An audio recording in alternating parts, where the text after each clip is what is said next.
अब आ जाए नाज़रीन पाकिस्तान पे। पाकिस्तान की तारीफ की डोनाल्ड ट्रंप ने, और डोनाल्ड ट्रंप ने पाकिस्तानी वज़ीर आज़म की तारीफ की, पाकिस्तानी फील्ड मार्शल की तारीफ की। तो डोनाल्ड ट्रंप ने जो स्टेटमेंट दिया, उन्होंने कहा जी फील्ड मार्शल बहुत अच्छा काम कर रहे हैं, शहबाज शरीफ बहुत अच्छा काम कर रहे हैं, उनकी उन्होंने बहुत तारीफ की, माजी में भी वो ये तारीफें करते रहे हैं। तो इस पर शहबाज शरीफ साहब ने भी ट्वीट करके डोनाल्ड ट्रंप का शुक्रिया अदा किया। अब शहबाज शरीफ साहब ने जो शुक्रिया अदा किया उसमें उन्होंने कहा कि जनाब सदर, मैं पाकिस्तान के अवाम, फील्ड मार्शल आसिम मुनीर और अपनी जानिब से आपके मेहरबान और शाइस्ता कलमात पर दिली और गहरे एहसास तशक्कुर का इजहार करता हूँ।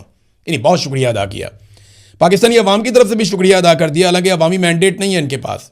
अवाम की तरफ से शुक्रिया तो वो वज़ीर आज़म अदा कर सकता है ना जिसके पास पब्लिक का मैंडेट हो।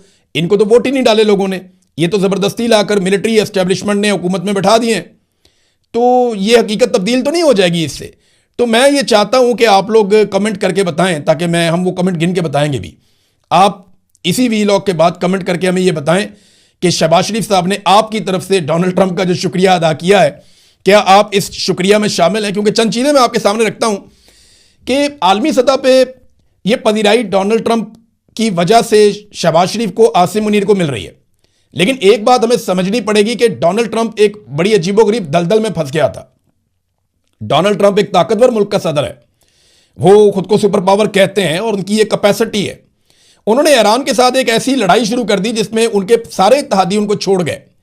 आज पाकिस्तानी हुकूमत उस वक्त डोनाल्ड ट्रंप का साथ दे रही है जब आलमी सतह पे डोनाल्ड ट्रंप तनहा हो रहा है, उसके तमाम पुराने इत्तेहादी उससे दूर होते चले जा रहे हैं, और उस वक्त पाकिस्तानी जो हैं वो डोनाल्ड ट्रंप के साथ खड़े हैं। तो डूबते को तिनके का सहारा सही।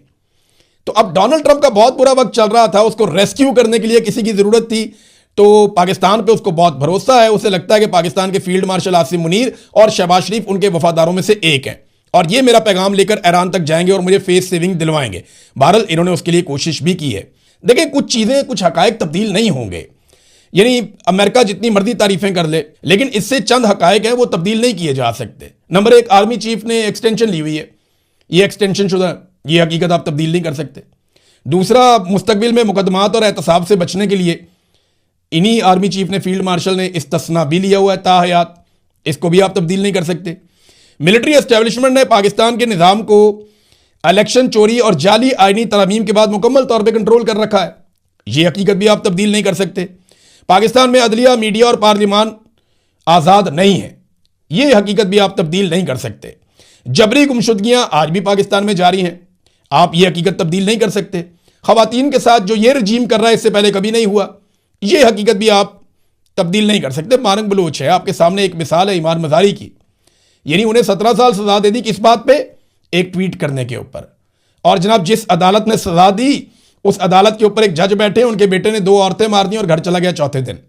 यहां पे उसको घर भेज दिया और इसको 17 साल सजा दे दी एक ट्वीट करने पर। इंसानी हकूक की पामालियां पाकिस्तान में बदतरीन जा रही हैं, इस हकीकत को आप तब्दील नहीं कर सकते। शहबाज शरीफ एक जाली वजीर आजम है, 17 सीटें इन्होंने जीती थी, इन्हें इक्तदार दिलवा दिया गया, और यह आसिम मुनीर साहब ने किया।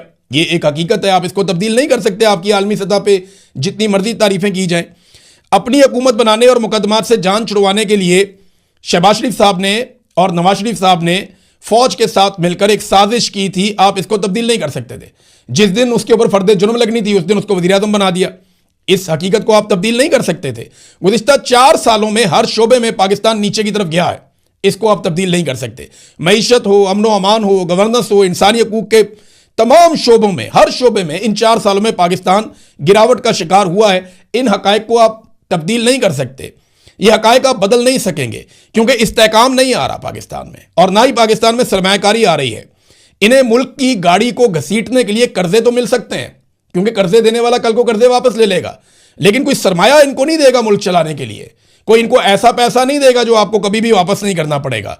सरमायाकारी, तरक्की और खुशहाली जो है ये अमनो अमान और इस्तेहकाम के साथ जुड़े हुए हैं, और ना पाकिस्तान में अमनो अमान है, ना पाकिस्तान में सियासी इस्तेहकाम है, और ये हकीकत ही रहेगी। आप दुनिया में जितने मर्जी झंडे गाड़ लें, जब तक आप पाकिस्तानियों को रिलीफ नहीं देंगे और पाकिस्तानियों को इंसाफ नहीं देंगे, जब तक आप पाकिस्तानियों के साथ जुल्म और ज्यादती बंद नहीं करेंगे, तब तक पाकिस्तान के हालात बेहतर नहीं होंगे और लोग पाकिस्तान के अंदर आपको हीरो नहीं समझेंगे।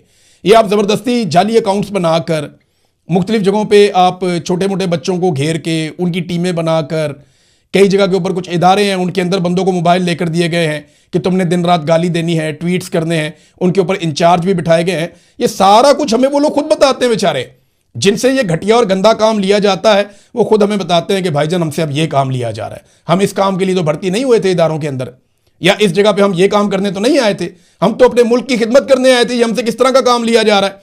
बहरहाल ये जो मर्जी आप कर लें, पब्लिक आपके साथ कभी खड़ी नहीं हो सकती, या आप लोगों की नज़र में हीरो नहीं बन सकते जब तक कि आप पाकिस्तानियों का भला नहीं करेंगे और पाकिस्तानियों के वफादार नहीं होंगे। देखिए ना, हमारी अजीब सालसी है कि इंडिया जो है वो रशिया से और ईरान से तेल ले सकता है, हम नहीं ले सकते। वो गैस ले सकता है उनसे, हम नहीं ले सकते। यहां पे ये एक जियो न्यूज़ ने खबर दी हुई है, ये मेरे सामने उसका लिंक पड़ा हुआ है। ये खबर ये बताती है कि भारत जो है उसने जो अदायगियां की हैं ईरान को, वो चीनी युआन के अंदर शुरू कर दी हैं। यानी ईरानी तेल के लिए जो भारत ने अदायगियां की हैं वो चीनी युआन में की हैं। अमेरिका ने भारत को ईरान से और रशिया से तेल लेने के लिए छोड़ दिया, पाकिस्तान को नहीं छोड़ा। अमेरिका ने भारत को टैरिफ के अंदर भी पाकिस्तान से बेहतर एक मदद दे दी। हमने बहुत बगलें बजाई, बड़ा शोर मचाया कि हमारे पास 19% टैरिफ लगा, हमें बड़ा फायदा हो गया। मैं सिर्फ एक सवाल करता हूं ना, गवर्नमेंट ये बताए कि टैरिफ अगर थोड़ा सा कम आपको लग गया था तो आपने एक्सपोर्ट्स में कितना इजाफा किया? भाई उसका फायदा तो तब होगा ना जब आप अमेरिका को बहुत ज्यादा अपनी एक्सपोर्ट्स बढ़ा देंगे। आपकी एक्सपोर्ट्स अमेरिका को कम हो रही हैं, आप टैरिफ जितना मर्जी करवा लें, इससे क्या फर्क पड़ता है? इससे तो कोई फर्क नहीं पड़ता। तो भारत ने तो फिर भी टैरिफ आपसे भी 1% कम करवा लिया बाद में। तो favourite field marshal Asim Munir है, सबसे अच्छा वजीर आजम शहबाज शरीफ है, लेकिन सारे फायदे डोनाल्ड ट्रंप ने भारत को दिए हैं। और ये एक हकीकत है। जेंट्री बीच आया था, कोई कहता था ये डोनाल्ड ट्रंप का कज़न है, कोई कहता था जनाब ये बहुत बड़ा आदमी है, सैकड़ों अरब पाकिस्तान में आ रहे हैं, अरबों डॉलर की सरमायाकारी आ रही है, 1% की सरमायाकारी पाकिस्तान में अभी तक नहीं आई। एहसन इकबाल साहब ने एक बड़ा इंटरेस्टिंग स्टेटमेंट दिया नाज़रीन, ये स्टेटमेंट आप देखें, ये मुझे तो बहुत मजेदार स्टेटमेंट लगा।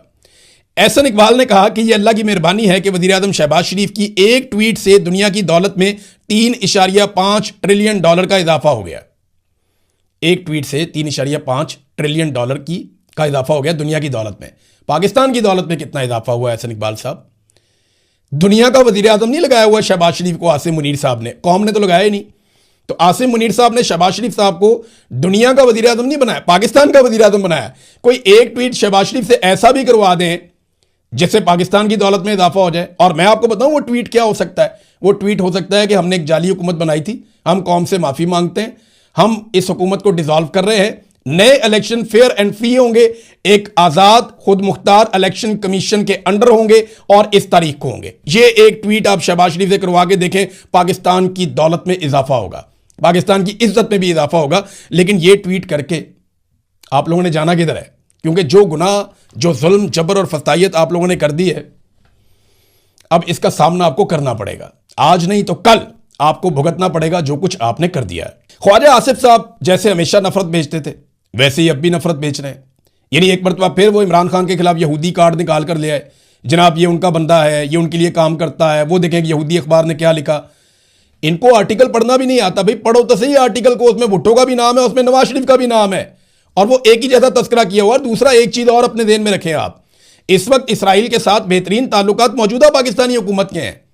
ये पहली मरतबा हुआ है कि आप फलस्तीन के हक में एहतजाज नहीं कर सकते, इसराइल के खिलाफ एहतजाज नहीं कर सकते, गोलियां चल जाती हैं पाकिस्तान में। ये पहली दफा हुआ। और फील्ड मार्शल की पॉलिसी की तारीफ की बहुत सारे इसराइली अखबारात ने, ये हम पढ़ते रहे उसको और आपको सुनाते भी रहे बार बार। उस वक्त तो ख्वाजा आसिफ साहब आप नहीं बोले।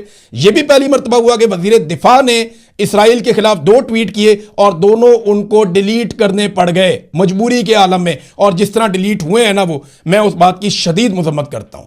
मुझे लगा कि नहीं ये ज्यादती है, ये गलत है। लेकिन ख्वाजा साहब आप नफरत बार बार बांटते हैं, आप बार बार नफरत बेचते हैं, कभी मजहब के नाम पे, कभी यहूदियत के नाम पे, कभी इस्लाम के नाम पे, कभी किस नाम पे।